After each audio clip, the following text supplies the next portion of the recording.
I'm not familiar with the work, so just really excited to kind of hear the discussions that this work will bring. What happens if you're in a political situation with a leader that is driven by greed?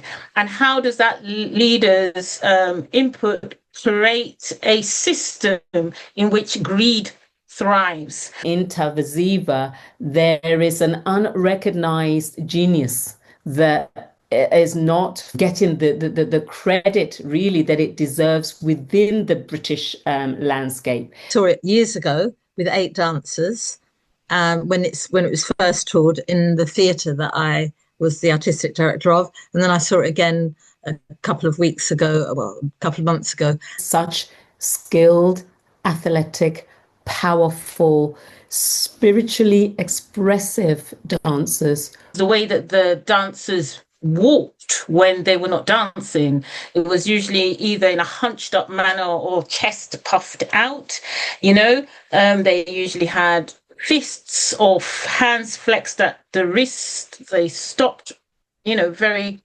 often in a very wide-legged stance. I just wondered if anyone else, because I immediately saw the character in red as the kind of colonial influence. So I was wondering who's for, who is against. It wasn't always clear to me, but it really made me sit on the edge of my seat to try and understand the power dynamics within the group. But in terms of just watching it from a technical rehearsal point of view and being quite up close and personal, it was quite visceral. Potentially also an internal struggle that it's happening between different parts who conflict with each other and not necessarily...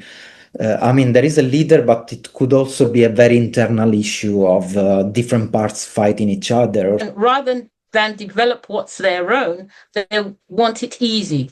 They spend all their time developing skill about how they can get somebody else's thing.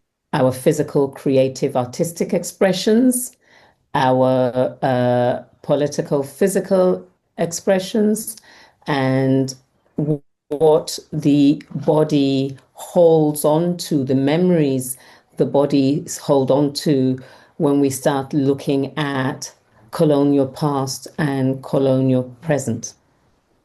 How do we pass this knowledge down and transmit it as a training if we don't have a history that recognizes that there are different methods of choreography for performance?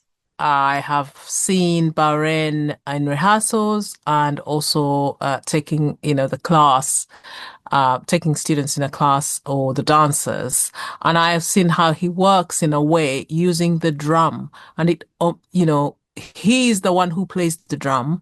And it almost feels as if everything is riding on that beat. There is such an unwritten history of the last, I guess, quarter of a century, half a century in the UK. There are many artists who have left from practicing their pedagogy and moved on to other work, whether that's within the arts or outside of the arts, simply because there isn't opportunity to be able to communicate